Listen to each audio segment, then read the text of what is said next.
Today we're going to be speaking about kosher and the reasons why we keep kosher. There's some amazing ideas taught in this week's Parshat Shemini. The end section of this week's Parsha, Torah portion, is all about the laws of kosher. So what can we learn from it and why do we do it? All in this evening tonight, in this class here on 4/7/2021. Okay, so first I'll start with a little joke. There was some dude in Israel, and I actually remember this because this was one of the excuses they gave to some stores. Unfortunately, not everyone's religious. And there are many stores selling shawarma and schnitzel and falafel and hummus, right? What other good stuff is there in Israel? Come on. So we go into a restaurant in Tel Aviv, and I ask the guy, "Are you kosher?" This actually happened to me. The response didn't happen to me. Someone else used this response, but this happened to me. So he says, "Of course I kosher. Look, I have Ben Ish Chai hanging on the wall. I have this rabbi hanging on the wall. That rabbi is hanging on the wall. Look, around the whole store, there's a whole bunch of rabbis hanging on the wall. Of course I'm kosher. What do you think I am?" So that was what he told me. But there was a story with someone who this kind of seller said that to a buyer. And the buyer says to the store owner, the restaurant owner, "Listen, if you were hanging on that wall and those rabbis were serving me the food, I'd be happy to buy this food. But currently, you are serving this food and those rabbis are all hanging on the wall. So I want to know if you've got a kosher supervision, not just if you have some rabbis hanging on a wall." So when it comes to being kosher, we don't know everybody. We don't know who they are. And people have personal interests, which is to sell their product or make some money. And therefore, you never know what can happen. There's been many, many stories. Unfortunately, when money comes in, anything can change, right? We are completely people that change. We are tested when it comes to money. You can have people that get along really well. Suddenly, when it comes to money, massive arguments. One of the ways that we're tested is with money.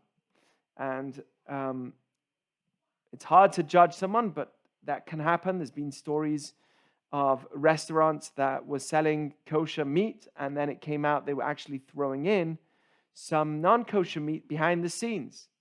So even though they were officially selling kosher meat with a supervision, when no one was coming at night and no one's watching, no rabbis coming in, at night they would throw in some non-kosher meat, which is obviously much, much cheaper, and sell that as if it's part of the kosher meat as well. So it's important that when we buy food, we get a good kosher supervision on the food that we get. We can never be sure 100%. But at least when we have a good supervision, we know they are on top of it as much as they can be, and we are eating kosher food and not some kind of fake horse meat or something else that you wouldn't know about. So kosher is popular. It's something, fortunately enough, OU is a very, very successful business today, and it's extremely popular. Most food products would desire to have the OU symbol on their food because they want to be recognized as a kosher food. So that way more people will buy it, not only Jews. Jews only make how many people of America? Right, there's 300 million people here. The amount of products that have an OU symbol are astronomical. I mean, it's amazing. Millions of products have been supervised by OU. And still, even with its supervision, many, many people rely on it and like it, and even non-Jews believe in it. So the question is why? Why is it that it's become so popular? People think it's healthy. Well, I've got news for you. Some of it is, Oh, that was who it was. Gabby G. It's Gabby. Hey, nice to see you. So, many people say it's healthy, but then you've got Coca-Cola, and that's kosher, which is what 30% sugar. How much sugar is in Coke? Anyone know? A lot, right? Most like 30 grams. 30 grams of sugar. It's like weight. Is that in one cupful? That's ridiculous. So that's more sugar than apparently you only meant to have like 20 grams a day of sugars. In 1 cup of Coke, there's 30 grams of sugar. So much to being woke, right? Coke. Anyway, it's just a joke. But so it's crazy. It's crazy that there's so much sugar in it. It's unhealthy, completely unhealthy. And yet it is kosher. So obviously, kosher is not only to do with being healthy, but definitely the way we eat. And when God commands us to eat certain foods and not other foods, they also have a health benefit to them. It says in Shlomo HaMelech says in Proverbs, Shomer piv uleshono, Proverbs chapter 21. Somebody guards his mouth and his tongue. Shomer mitzarot nafsho, guards himself from many troubles for his soul. Not just for his body, but also for his soul. Shomer piv uleshano, someone who guards his mouth and his tongue. You see, the mouth is different than any other part of your body. It has multiple guards to it. Before you actually speak, right? The voice speaks, but then there's the teeth, there's the tongue, there's the lips. There's multiple guards to the mouth, and that's to teach me a lesson that a person must think a lot before he speaks. Much more than you feel the need to speak, you should feel the need to be silent. When somebody speaks, the words are now in control of you. When somebody does not speak, they are in control of their words. Think about that for a second. That's what Ochot Tzadikim says. Shomer pivu leshono, shomer mitzarot nafsho. It didn't need to say that though. It could have just said, Shlomo HaMelech, Solomon could have just said, someone who guards his mouth is someone who guards himself from all his trouble. Why does he say, guard your mouth and your tongue? Can anyone explain to me why he would say, someone who guards his tongue and his mouth? Just say, guard your mouth, and you are guarded from much trouble. You say something stupid, especially today, it's recorded. Boom, it's all over the social media. Your job is done. Right? One word, you get cancelled. So you've got to be very careful with your mouth. Judaism always said you've got to be careful with your mouth, not just because of Twitter, but because when we are careful with the way we speak, we are being more spiritual, more powerful. So, Shomer pivu leshono, why mouth and your tongue? Why do you need to guard both? Just say guard your mouth, and you will be guarded from trouble. Can anyone think of a good answer to why it would say guard your mouth and tongue instead of just guard your mouth? Right, there's two aspects here. Maybe because you speak with your mouth and you taste with your tongue, so it's the two aspects are speaking and eating. Good. That's it. I'm done. Sorry, you've graduated Ishlit. Right? Shomer piv uleshono represents the two aspects of how you need to guard your mouth. There's one in the way you speak, and the other is in the way of how you eat. Make sense? You guard yourself with how you eat. You're also going to save yourself from many troubles. The Talmud says, ever since the first sin, Adam and Eve, what was that with? Apple. It was with food. Good. There's many opinions actually of what it was. Actually, one says it's a chita, a wheat. One says a wheat tree. There's a whole Kabbalistic thing behind that. Amazing. There's one that says apple, etrog. There's many, te'ina, fig. So there's many opinions of what that fruit was. That's another whole discussion. Actually ties into, they are all true. The tree had the ability to give us all of those. So, but anyway, not getting into that because it's also beyond me and I don't really understand it myself. But anyway, shomel pivu leshono, shomel miletzarot nafsho means that if somebody guards his mouth and his tongue, he's going to guard himself from a lot of trouble. There's two areas that you need to guard yourself: what comes out and what goes in. Those are the two areas that we need to be careful with. So here are the 5 reasons for kosher. And it's not only health, even though health is an aspect. And I'll show you some of the Rishonim, some of the rabbis, the early writers that spoke about this as well. Try and cover everything. 5 reasons I'm going to give you for kosher. One is the spiritual impact it has on me. Hence the saying, you are what you eat. The food you eat comes part of your dam. It's transformed into your body. It goes into your blood. And your blood is what we call the olam ha'asiyah in Kabbalistic world. It's the world of doing. It's the world of action. When your blood is working well, you have sugar in your blood, you can move. So your movement and your actions is translated through the food that you eat. And somebody who eats, I'm not just talking about healthy food, but food that comes from animals that are acting in a certain way, things that come from a certain way, then that would actually impact the way you think and feel. And we want to try and think and feel as good as we can. So number 1 is spirituality. Number 2 is health. Because number 1 is the ultimate reason, which is spiritual reasons. But because you've got to be spiritually good, and there's certain animals that aren't spiritually in the tune of our way of being.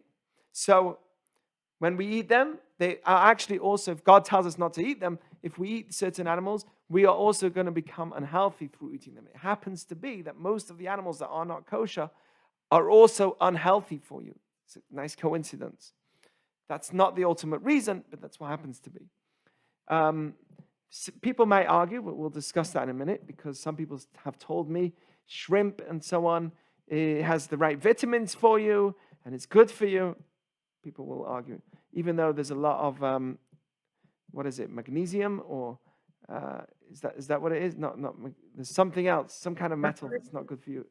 Was it Mercury? Is that mercury in a lot of seafood, but that's another discussion. The health is definitely something that's true in terms of the food that's kosher. Number 3 is discipline. How many people have told me that as soon as they've taken on a more of a Jewish lifestyle, they've also learned the world of discipline, a world that they never knew before. It's like every time I'm about to eat, wait, I need to wash my hands. I'm about to eat, wait, no, now it's Passover, so I have to eat matzah, I can't eat bread. I have to eat, no, but this food hasn't been checked, I'm not going to eat it. Oh, this food was cooked in an oven which had meat in it. Okay, so I can't eat it because it's milky and it was cooked in the same oven, the same time as milk and as meat, and it's milky. I can't. But why? It's got milk. It's just milk. There's no meat in it. Yeah, but it was cooked together. I don't want to. It takes discipline to always question, where did this food come from? As soon as somebody takes on a Jewish lifestyle, everything becomes a question. And that teaches us a tremendous amount of discipline. So there's a huge element of discipline. Number 4, there are moral reasons behind kosher, meaning an animal, let's say, which is not just for a Jew, but where the ever min achai, a limb of a living animal, is taken or removed, a human being can't eat it. So if, let's say, you are in Kruger Park in South Africa, enjoying the nature of South Africa, and you see half a zebra eaten by a lion, and you see the rest of that corpse, you are not allowed to take some of it. Oh, that's a nice piece of meat. Let's fry it, or whatever it is, or put it on the grill.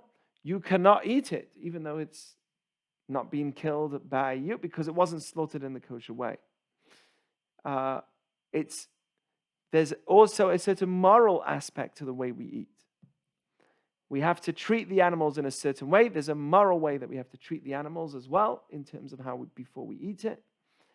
And lastly, tradition. There is an aspect of tradition. Food is what keeps us together. You ever heard the expression, hey, are you Jewish? So then come and with me and let's eat. That's my expression. And I do it all the time, right? I meet somebody, I'm like, hey, you Jewish? Let's go for coffee. Hey, you Jewish? Let's go and eat. Hey, you Jewish? Let's go and... So one of the ways that we ensure that we hang out with each other is if we eat kosher food. It enhances Jewish unity and avoids hitchatnut, marriage, amongst the nations. It's one of the keys to avoiding intermarriage. Hey, I've got a secret for you. Most people that marry out from Judaism, that intermarry, are not so into kosher. Have you ever noticed that? It's quite amazing. If you're not into kosher and you don't eat kosher, you're more likely to marry out into a non-Jewish family. Why? Because when you're able to sit in any restaurant anywhere, you're also more likely to find somebody anywhere. Make sense? Okay, fine. So here goes the discussion in the Torah, in this week's Torah portion, and we'll get to the ideas here. Very interesting. God says to Moshe and Aaron, he says to them, Dabru el bnei Yisrael lemor, zot hachaya shetochlu mikol habehemat shel haaretz. These are the animals which you can eat. Starts off with saying which animals you can eat, not which ones you can't. Why? These are the animals you can. Well, that'd be a long list, wouldn't it? Well, it would. But it gives me the two things, the two aspects that you need in order to know that it is kosher, right? You're saying if it would tell me the non-kosher ones, it would have to be a long list. Is that what you're saying, Lev? Yeah. Like, that's a good answer. I never thought of that. I think I think it's good news before bad news. Right. The Torah wants to tell me, listen, this is what you can eat. It's not that bad. Whenever you educate your child with what you can't do, you first educate your child with what we can do. Very important. Try and avoid as much as you can from saying the words no. We see this throughout the Torah. It will go out of its way to avoid saying the words no and saying the words yes, right? Even if it means more words, unnecessary words. So the first thing is, this is what you can eat. These are the animals that you can eat. Anything that has split hooves and chews its cud. Those are the animals you cannot eat. However, these are the ones that you can't eat. Those that chew the cud or have only split hooves, but they don't have both of them. So the Torah now gives us a list of animals that either chew its cud and doesn't have split hooves, or splits its hooves and doesn't chew its cud. What are they? Et hagamal, the camel. This is very, very interesting. The camel is not kosher. You cannot eat it. Why is it not kosher? Because it chews its cud and it doesn't have split hooves. Therefore, it's impure for you. You're not allowed to eat it. Hello? What's wrong with that? Again, listen to me a second. The camel is something you cannot eat. This is what the Torah says. Kima'ale gerahu, because it chews its cud and it doesn't have split hooves, right? The bottom of the camel, it's like a horse. Doesn't have split hooves. And it chews its cud. What's wrong with this statement? Eitan, stay awake. Lev, stay awake. What's wrong with this statement? This is what you cannot eat. A camel, because it chews its cud and it doesn't have split hooves. What's your question? Something wrong with this statement. What Because should it have said? but this is what you can't eat because it chews its cud and does not have a split hoof. Yeah, it says like this. These are the animals that you cannot eat. from Ma'ale Gera Mipasei Parshat, they have either chewing the cud or they have just split hooves. And it says, Et hagamal, the camel, because Ma'ala Gerahu, it chews its cud and it doesn't have split hooves. Where's the problem of the camel? Because it chews its cud It's or because it doesn't have split hooves? the second one. The second one. Why would it say chew its because it chews its? I mean, Exactly. The Torah Yeah. never wastes a word. So don't say because it chews its cud. Just say, this is the camel you can't eat because it doesn't have split hooves. Why does it start off? Because it chews its cud. And here's the answer. This is a question that Kli Yakar, one of the great commentaries on the Torah, asks. And this is basically the answer. That even something which is not kosher, something which is wrong, even that which is kosher within it is wrong. Okay? A thief, even when he's doing charity, something's wrong, suspicious. You hear that? Because as so long somebody's in the mud of theft, then even when he's doing a good action in that world, we have to be suspicious. We can't judge. And I'm not here to judge, but we have to be suspicious. There's a rule that you judge everybody favorably, besides for someone you know who's evil. Then you do the opposite. You don't give him the benefit of the doubt. So let's say if I see somebody in my yard. If I see someone in my yard, so I say, okay, he lost his way. He's just got a bit out of his way. You know, he went a bit onto my yard, fine. But if I see him looking under my car in my yard, then I should be suspicious. I shouldn't say, oh, give him benefit of the doubt. Maybe he lost his cat under my car. Right? I should be suspicious. I'll be like, what's going on? Hello, excuse me, come out of my house. Are you okay? Are you looking for something? Can I help you? We can't be naive. It's true we've got to be giving benefit of the doubt, but there's a limit of when you give benefit of the doubt. You getting what I'm saying here? There's a time where you don't give benefit of the doubt, the opposite, according to Jewish law. You give the opposite. I don't know how you say the opposite of giving benefit of the doubt, but you judge him unfavorably. For sure he's in my yard to steal because yesterday he was caught stealing. That's a prison convict. He's in prison clothing. Why is he in my yard? For sure he's here for trouble. When I know that somebody's in a bad path, even the good that they do is questionable. Why is this important? This is not just about the camel, it's about life too. Why is this important? Because a lot of times we fall in the trap of social friendships with people that are bad for me because I think there's certain aspects of them that's good. Yeah, but they're in a downhill path. And somebody who's in a downhill path, so, you know, they're angry, they're negative, smoking pot all the time, they're just like everything's negative, downhill. So, even though he's on a downhill, yeah, but he's a generous person, doesn't matter. You want to keep away from somebody who's on a downward path, even if you see a good aspect of him. This is a very important message.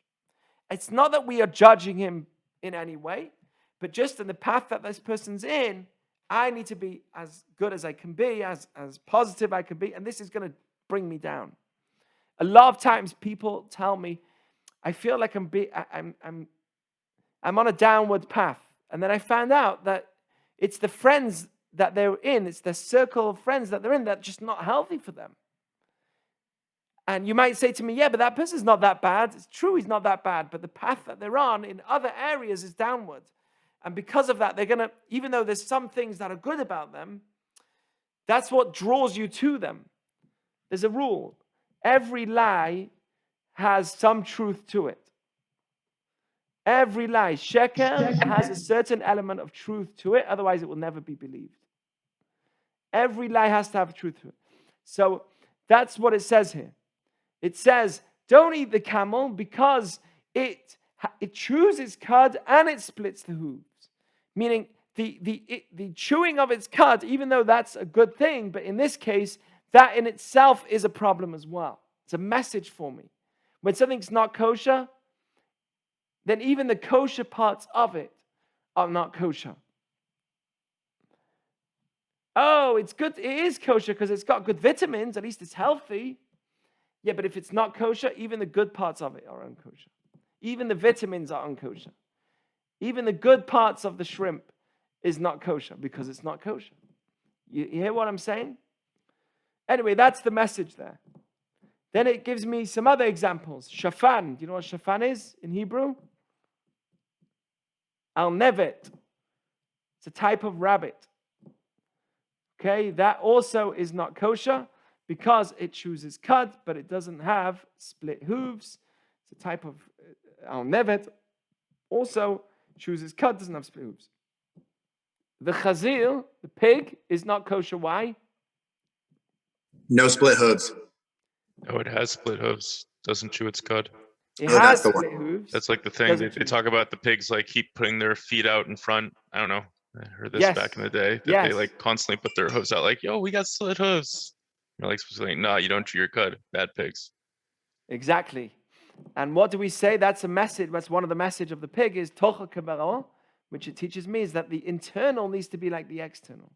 The pig, when it sleeps, it has its, that's what Lev was referring to. When it sleeps, when it lies down, it has its hooves split out more than any other animal. Like Esav was.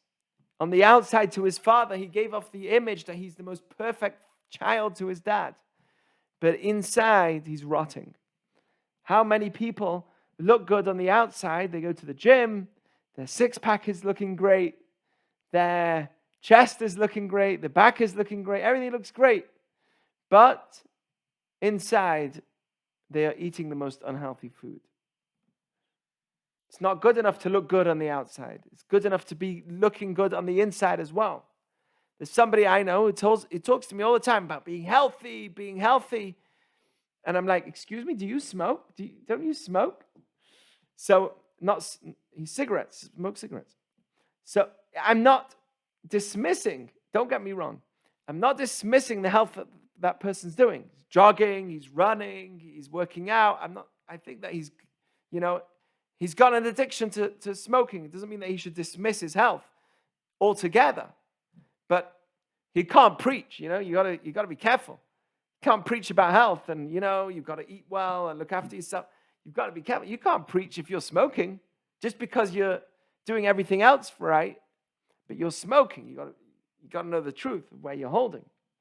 So the pig teaches me tochod kebaro. The inside is different than the outside. Chazir, the Gemara says, the Talmud says, chazir comes from the word to return. Does anyone know why? Eitan for sure knows this.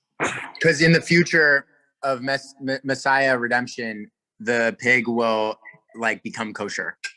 You hear that?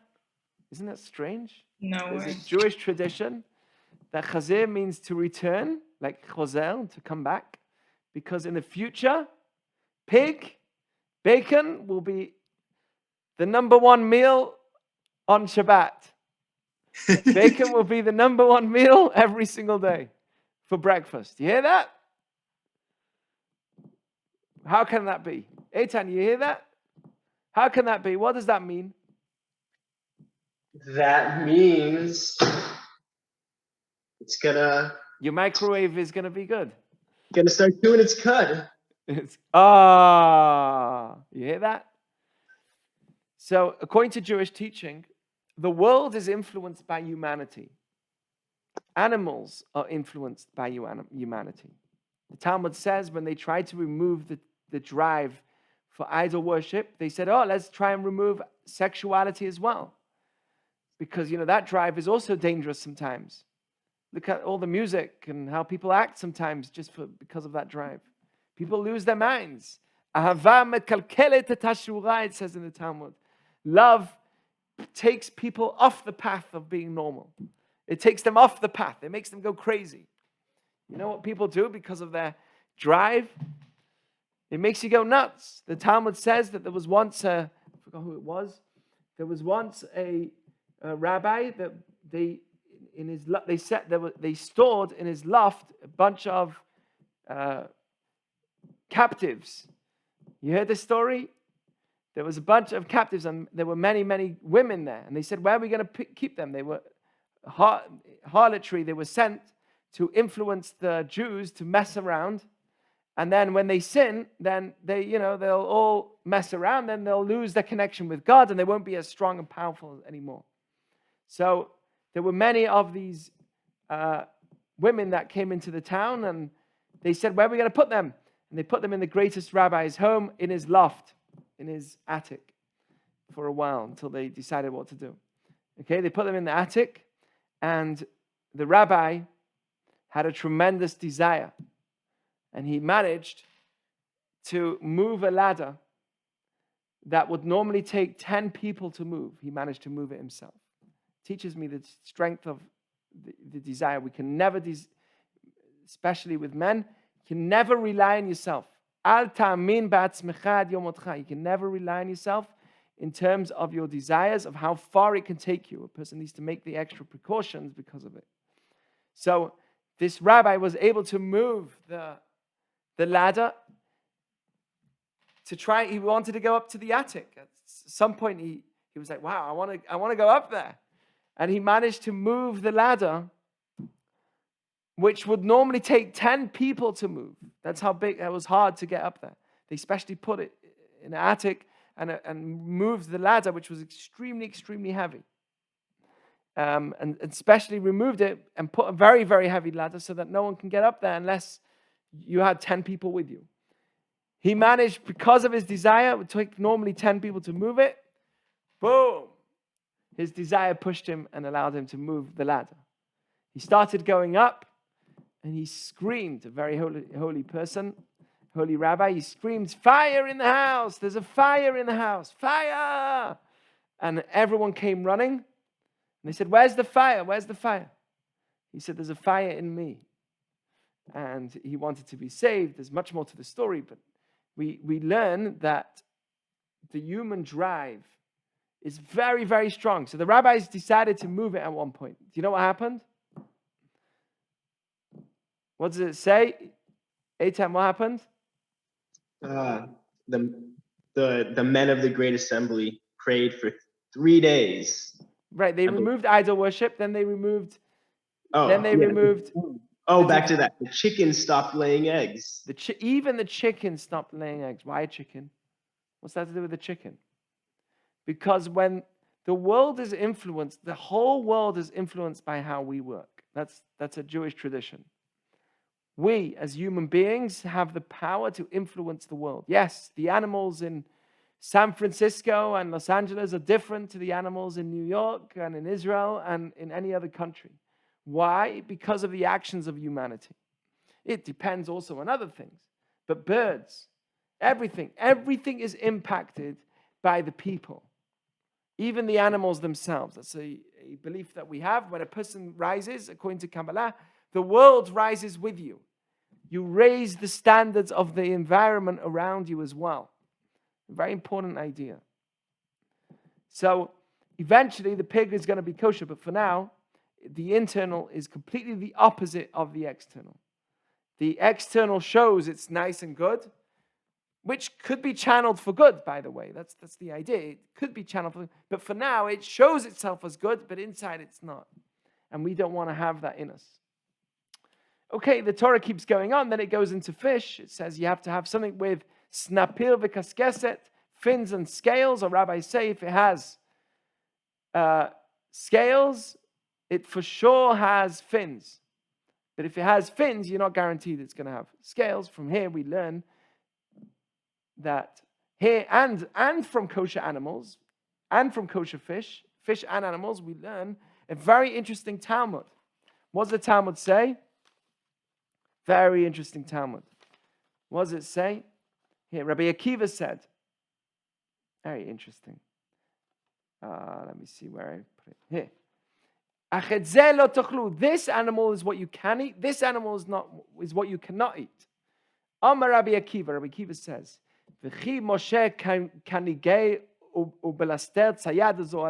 Was he a animal trapper?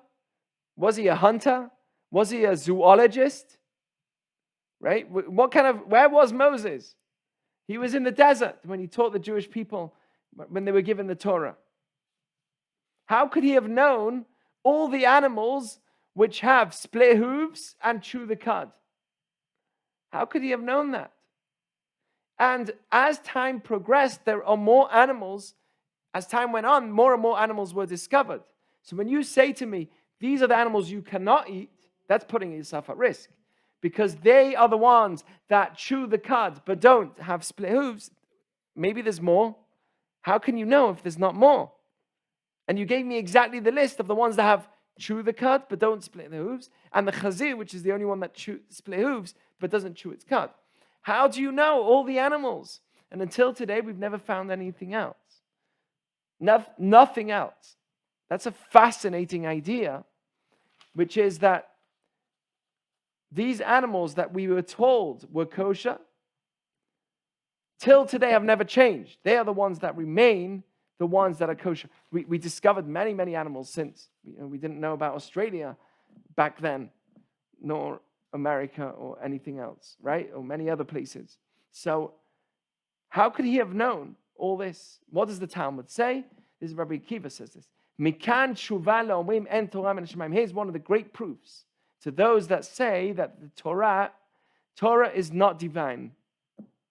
This is a great proof against someone who says the Torah is not divine. The same with fish. Do you know how many fish we discover every day? As time goes on, we're discovering more and more fish. We can get deep in the ocean. We've not even got into the heat of the ocean. As soon as you get a bit too deep, the pressure, the water pressure is too high. Only now we are able to put in certain cameras that can get to a certain depth that we never could get to before. And as we get deeper, we discover more fish.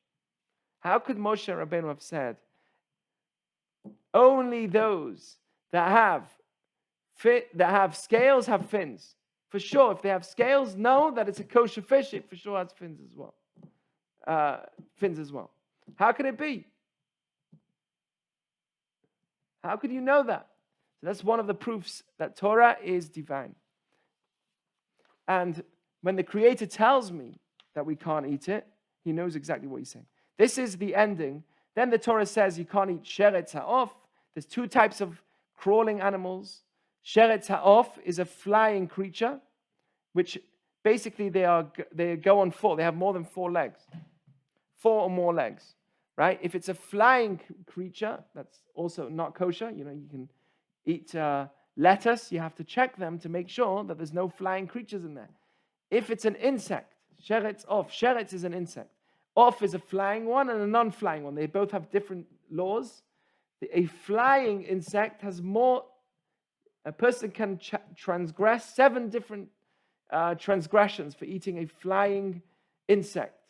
And for a non-flying insect, just an insect alone, an ant, let's say, I don't think they fly, that alone is also not kosher, and a person can transgress, if he eats it, at least 5 different transgressions. Very severe. Okay, but it goes on. What's the answer to all of this? Why is all this? Why is Judaism so particular, more about food than anything else? Huh? What do you think the reason is? I have a thought, Rabbi. Yes. This is something I heard today when I was listening to a shiur, but it was a beautiful thought that Please. really I'd never heard before. But basically, when we eat non-kosher, you're not just eating. This probably has to do with the whole thing you said about guard your mouth as well. But you're not just eating the food and then getting rid of it later. You're eating something that's spiritually detrimental, and then it's going into your body and building your muscles and going into your skin and affecting your entire body, not just the moment you eat it, but like more than just that. So by adhering to kosher laws, you're not only protecting yourself spiritually, but you're also protecting your body from absorbing forbidden and detrimental foods. Exactly. It goes into your blood. It goes part of you. It comes part of your ID. It comes part of your DNA. So here is the final statement of this week's Torah portion. Thank you, Gabe. And that's exactly what we're saying here. So here's the final statement of this week's Torah portion. Why are we not meant to do this? Ki ani Hashem Elokechem, I am Hashem your God. V'yitkadashtem, you've got to be holy. V'yitem kedoshim, you've got to make yourself holy. Ki kadosh ani, because I am holy. Don't impurify yourselves and be careful with eating, with what you eat. I am Hashem who took you out of Egypt. You are now free of slavery, right? Which is the slavery to the physical self. And you should be holy. So holiness is the reason. We see clearly that it's a spiritual reason for kosher, nothing else. That's the main reason, because we've got to be holy. What's holy? Different. Holy means different.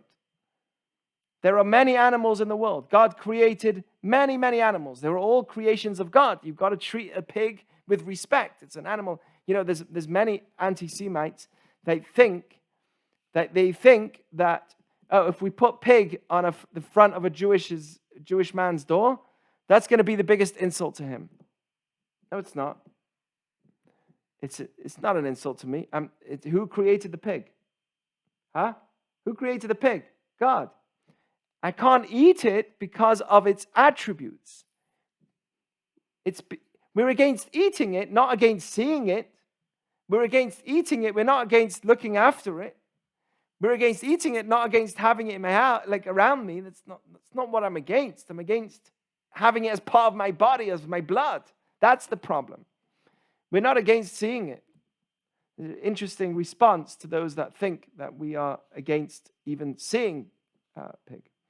So this is what it says Kabbalistically.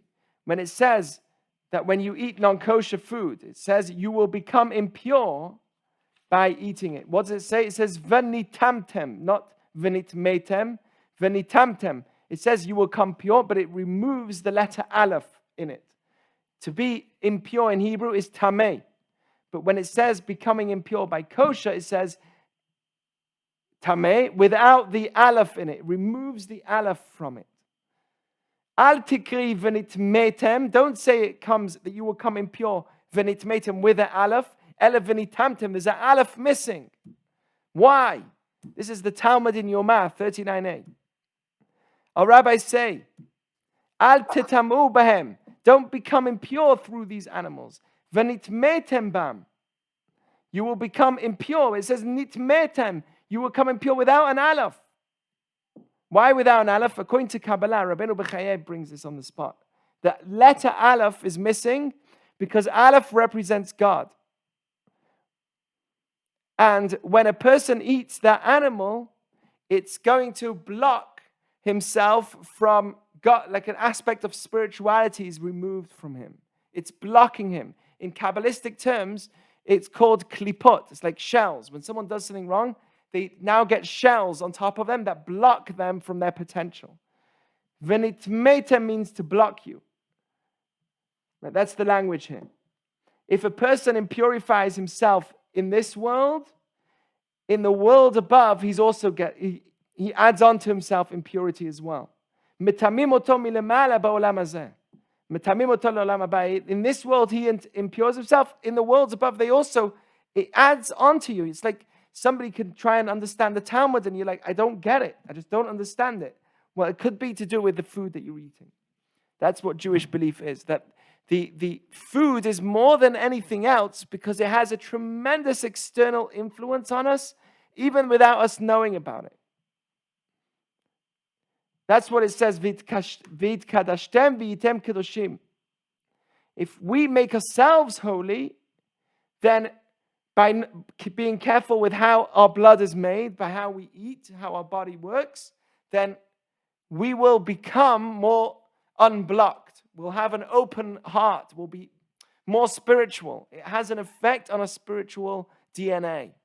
This is the reason. And that's the main reason.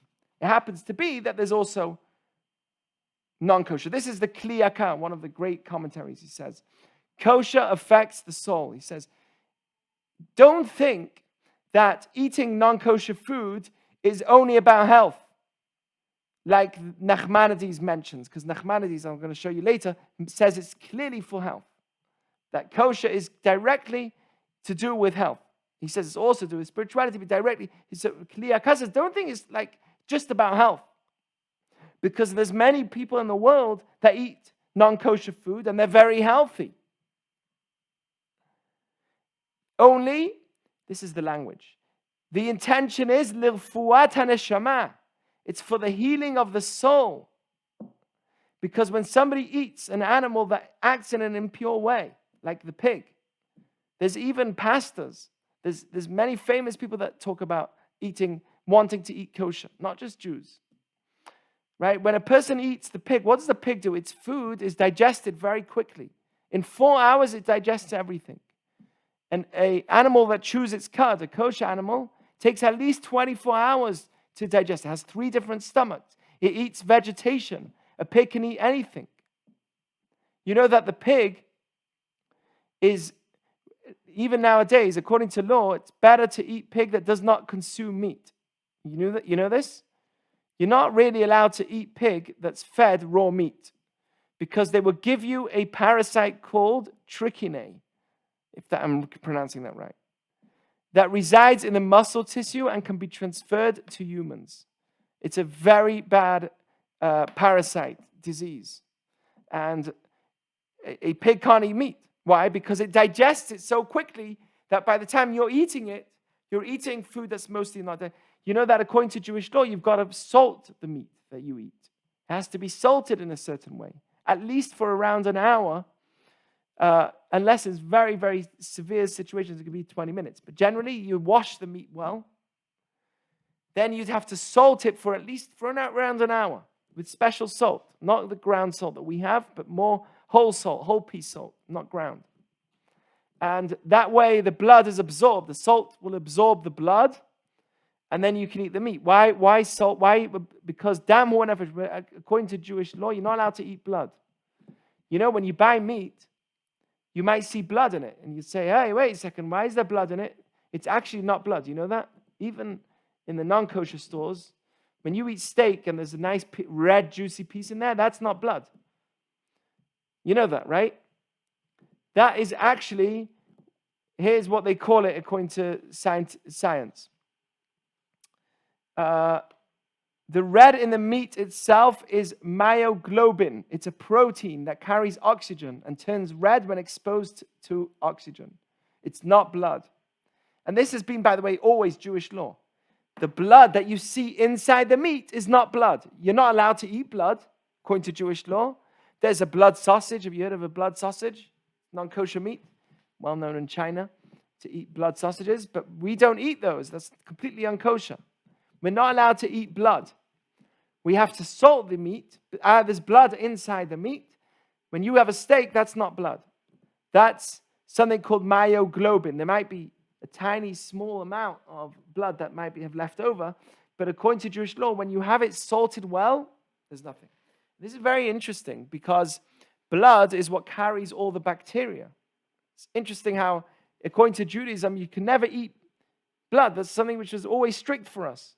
You see how there's so many laws in Judaism that also works out to be healthy as well. And the Kli Yakar says this is not the main reason. The main reason is for the healing of the soul. Because when you eat shrimp, which sits at the bottom of the ocean, they are eating the waste of all the ocean. And that comes part of you. That's something we can't eat. You are what you eat is the saying. And this causes molidim atimut hasechel v'achzariyut. This instills within us a blockage of intellect, a blockage of understanding, and a sense of cruelty. Not everyone who eats non-kosher is cruel, but it can add onto your personality a sense of cruelty. And you will say to yourself, I don't know where I'm getting this from. It's to do with the food. And this is specifically a rule that was given to the Jewish people because they were the ones that chose to be connected through the Torah. And Hashem says, if you want to be in my path, If you want to go in my way, you've got to eat the kosher animals and not the non-kosher animals. Someone once asked me, well, God created the non-kosher ones, so we should be able to eat it too. It's also a creation of God. Yeah, but God put us in this world and created good and evil. And like we said before, humans have the power based on the situation that we're in to influence the animals.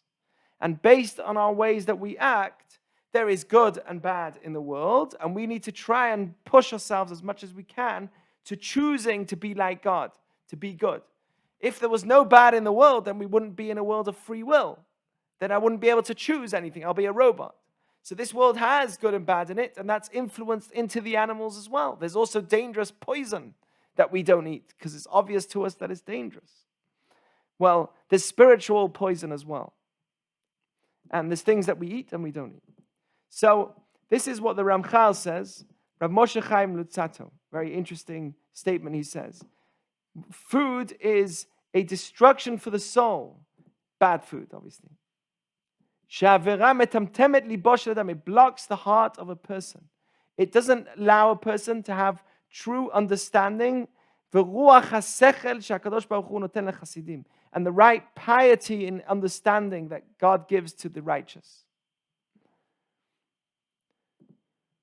An animal is a person who eats this kind of thing will be very materialistic and influenced to be more materialistic. Not guaranteed, but you're influenced more. Here's what he says. Every Jew should think in his mind. Because if he has a brain, should think. This is Rav Moshe Chaim Lutzato wrote this 300 years ago. Forbidden food, non-kosher food, is like poison. Or it's like a food where something poisonous got mixed in it. What happens if something gets mixed in? If I tell you, here's a drink of water, but one of these cups around here, there's 10 cups. One of them has poison. Would you drink from any of them? You wouldn't drink from any. Why? 9 of them are good. One of them's only poison. Yeah, but I don't know which one. So he says the same way, if it's poison, you'll be, even in an uncertainty, you'll avoid it. Also with kosher, if there's an uncertainty, you'll avoid it. From here stems the idea of why people avoid eating lettuce. Because there's an uncertainty whether there's a little, especially when you get organic lettuce, let's say, has a lot of worms and stuff in it. It has a lot of insects in it. Not worms, but more insects. A person needs to make sure they clean it extremely well. But many people will avoid eating it. Why? Because maybe it's like poison. They treat it like poison. Somebody who's really in tune with their Judaism, if it's got a slight chance of having unkosher in it, I'm going to avoid it. This is, so till now we spoke about the aspects of the spiritual influence, but let's talk a bit about the health influence, okay? Because that's the second thing that I said is the reason. This is Nachmanides. Nachmanides says, also in this week's Torah portion,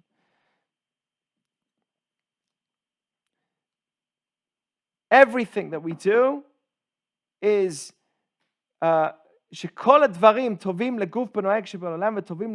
anything in this world that we see is good for the body, can also be, not guaranteed, but can also be good for the soul. Very interesting rule. They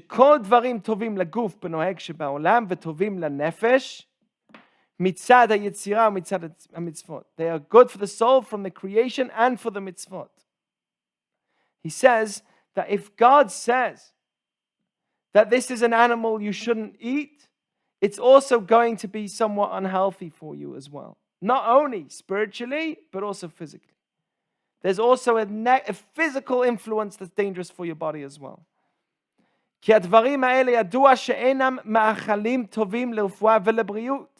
These things are not good foods for your health or for your healing.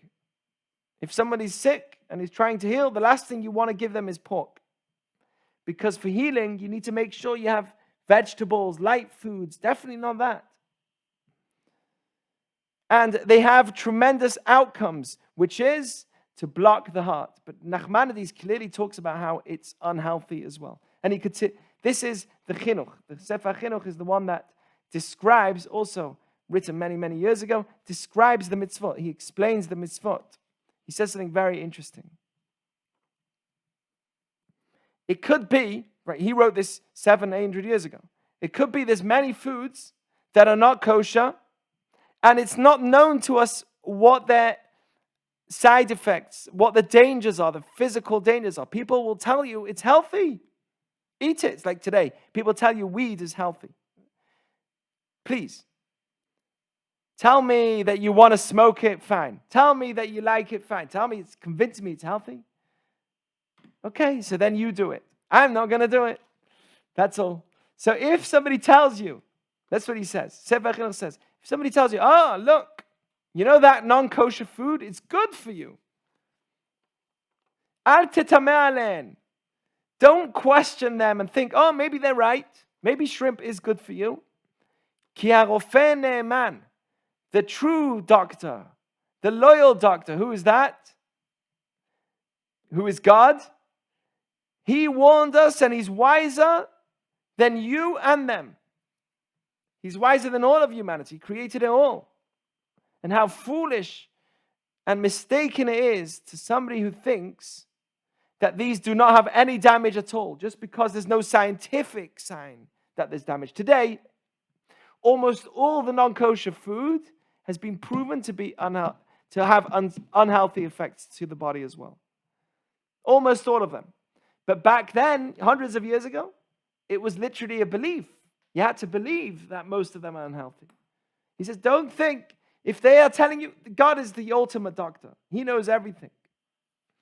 V'yesh lecha ledat, you must know. It's better that we weren't told the reasons of its health, of why it's unhealthy. Sometimes it's better we don't know exactly the reason of why some kosher foods are kosher and why some are not kosher, why they are less healthy. Why? It's better not to know the reason. Because it's better because maybe someone who's smart,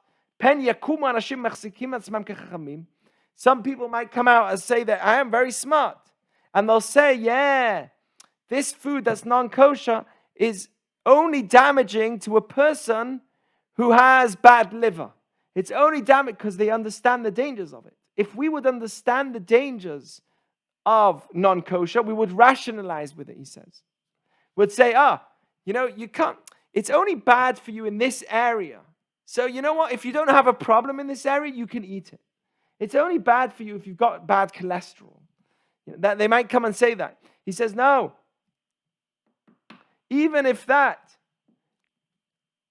it's better that we don't even know the reasoning for that reason. So don't listen to those seductive words. It's better that sometimes we don't know the reasoning of it. But today, would you say that we know the reasoning or not? I think we do, more than ever. And yet, we've seen how much of a health issue it has as well as a spiritual issue as well. Okay, so those are the two main reasons. And there is discipline that we mentioned, moral, which is something I've mentioned in the past. For instance, milk and meat are both kosher ingredients, but morally, we don't want to mix the concept of mercy and cruelty. The Torah says, don't only not eat it, but also don't cook it. Don't benefit from milk and meat, because milk represents mercy, meat represents cruelty. And the Torah says, don't mix those two together. Don't put your mercies in the wrong place with cruelty. In a place that needs din, judgment, give judgment. The place that needs mercy, give mercy. That's another whole class that we've spoken in the past. Also, the kosher slaughtering.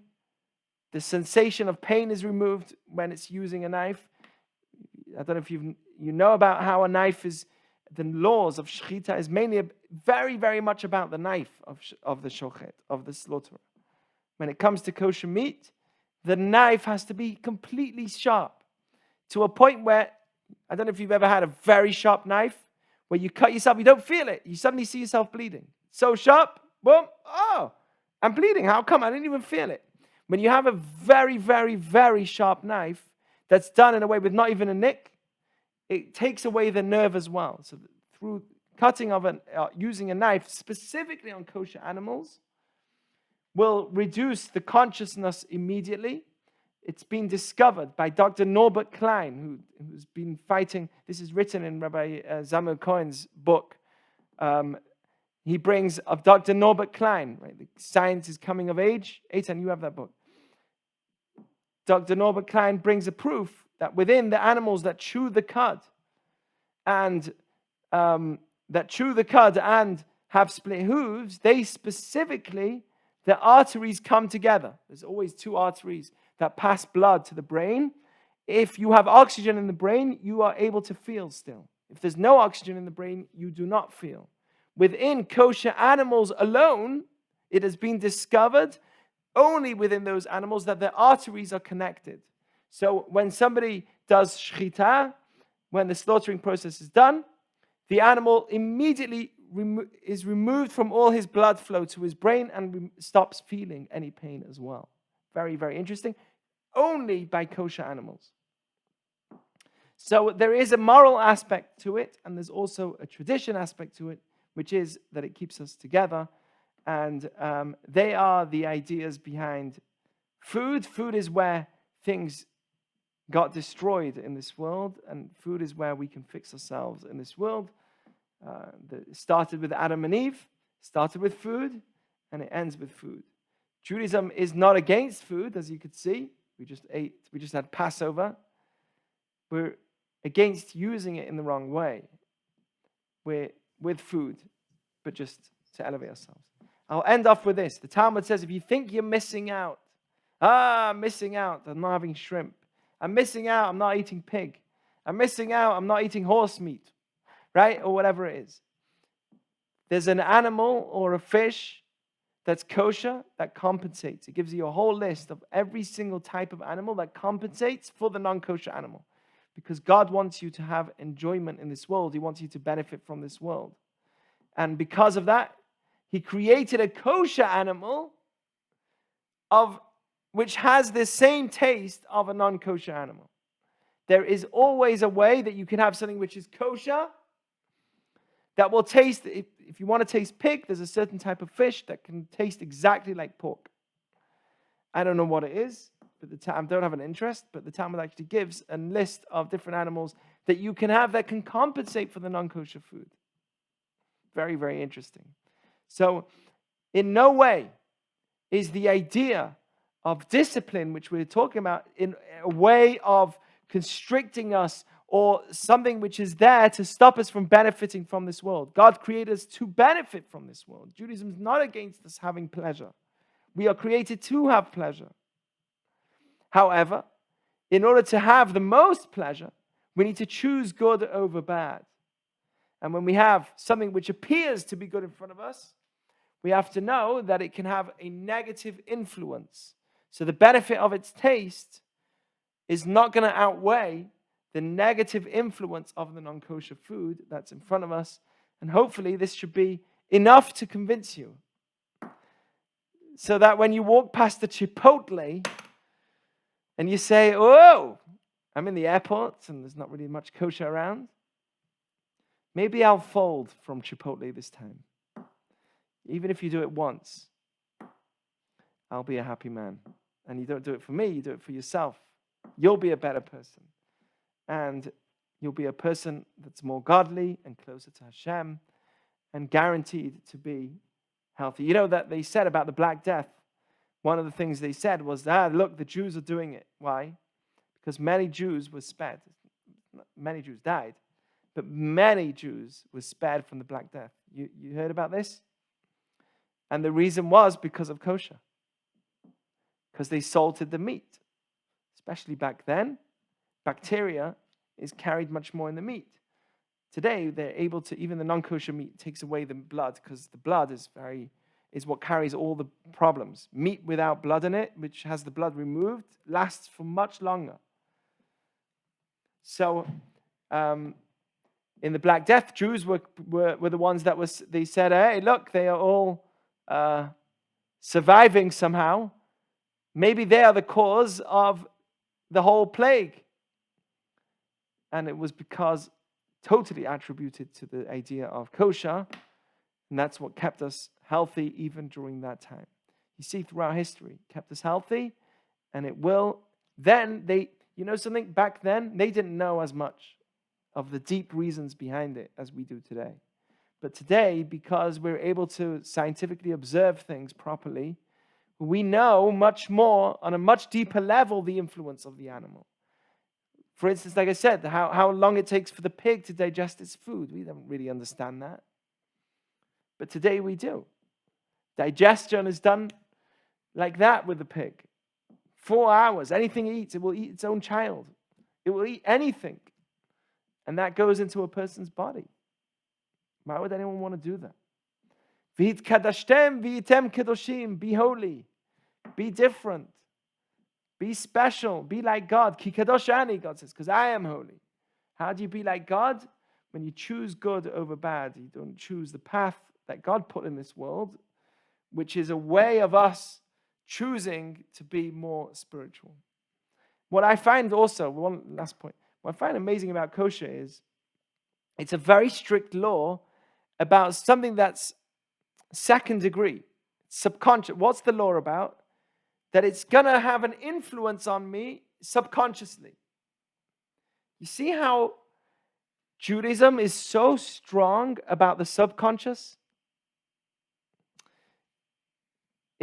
Who cares? I'm not doing anything wrong, you might say. It's only if I eat it, it's going to influence my blood, and then it's going to make me think different. Yeah, but we avoid even thinking different because of an external influence. Right? Even a subconscious, a second degree of negativity we'll avoid. It's not me, it's the food that I ate, but you shouldn't have eaten it. You get what I'm saying? A person might tell me, I'll give you an example. Immoral relationships, according to Judaism, is forbidden. You're not allowed to be with someone who's in a who's married. So, an illicit relationship, forbidden according to Judaism. So you might say, okay, the relationship is forbidden, but no one says I can't hang out together with her in a bar sometime, right? But Judaism will make the boundaries to avoid even getting there. That's called being kadosh. Being kadosh is to separate yourself and making those boundaries in the first place that avoids you from getting into trouble in the first place. It's not just, why did you mess around? It's why did you get yourself to a place that caused you to mess around? We take the extra precautions. That's what kosher teaches me. It's the extra precaution. You might say, it's not me. I am me. What I eat is a separate, but we take it 2 levels ahead. Because the pig has a negative way of being, that's going to have a negative influence of me. Anyway, that's my talk on kosher. And I hope you guys enjoyed. And we'll definitely reconsider. I know that most of you are pretty kosher. But Good any stuff, thoughts? Rabbi. Thank you, Gabe. Spirituality, health, discipline, moral reasons, and tradition. Any thought on those? Anything else? Maybe I missed something. Are there any other reasons why we should eat kosher? Maybe I missed it. Did you hear anything about animals which are not kosher or kosher? Grasshoppers, or the red Ooh, grasshopper. That's a very interesting. Yes. I forgot to mention that. That's also in this week's Torah portion. There are certain creatures that are flying creatures that are still kosher. And there's actually a video on YouTube flying around from this year where somebody went to Reb Chaim Kanievsky, who's the greatest rabbi of our generation for sure. Very holy man. I could tell you many stories about him. You'll be blown away that he's still alive today. Very holy man. Someone once bought him a jacket. He said, wait a second, there's something wrong with this jacket. They take it off and they realize it's got shadnez. It has wool and linen in it mixed together. He's so submersed in his spiritual world, he has an instinct to it. It's unbelievable. Much more than that. Every single year, he does a siyum, a celebration just before Passover on the entire Torah. Finishes the entire Torah. I can't even get through one Talmud, never mind the entire Torah. He finishes the entire Torah in 1 year. The whole Jerusalem Talmud, the Babylonian Talmud, the whole Chumash, the Nevi'im, the Ketuvim, all 4 books of the Shulchan Aruch, of the law, Jewish law. Tremendous amount of work. Day and night. He sleeps for 2-3 hours a night. He's over 90 years old. He had COVID. He was learning regular. He had COVID. He was learning regular. Came fine. He was fine. But when he had COVID, it was all over the Jewish news. Reb Chaim Kanievsky, there's a video of him. He was given a grasshopper. Now, grasshoppers today, it's very hard for us to know exactly which ones are kosher because they have very specific wings. They have to be, the Talmud talks about it. They have to have a special type of wing. It's above itself. I don't know. Very, very complicated. But they are kosher. This is what the Torah says in chapter 12, verse 20. These are what you can eat. Et ha'arbeh, locusts of its specific kind. Salam leminehu v'tachalgol leminehu v'chagav leminehu. 1, 2, 3, 4. 4 different types of very similar creatures, like the grasshopper is one of these, that you can eat. I don't know exactly the translation. Let me just check a second. Very interesting. But these are the animals you can eat. Very, very fascinating to me as well. Chapter, I think it's 12. But I don't want to keep you. But just an interesting idea here. To me, it's here. If it has wings above its feet, then you can eat. If it's an insect, a flying insect. And these are the ones you can eat. Verse 22, it says, see, you may eat these from among them. The albez, the locusts. Salam, according to its kind. The chalgol, it doesn't translate it for me here. It doesn't translate. Art Scroll doesn't translate it. It just uses its Hebrew. I thought it would, but it doesn't. There's certain types of locusts. They're very specific. Probably it's better that it doesn't translate it so that we don't get confused and start saying, hey, locusts are kosher, yay, and just like start crunching on them. But they are certain types that are kosher. And this year, Reb Chaim Kanievsky was introduced to a special type of locust. He looked at it, he saw the wing, he saw the thing, he saw the dimension, everything. He said, it's kosher. Really, really interesting. But he actually said it is kosher and you could eat it. I don't think anyone would eat it. Would say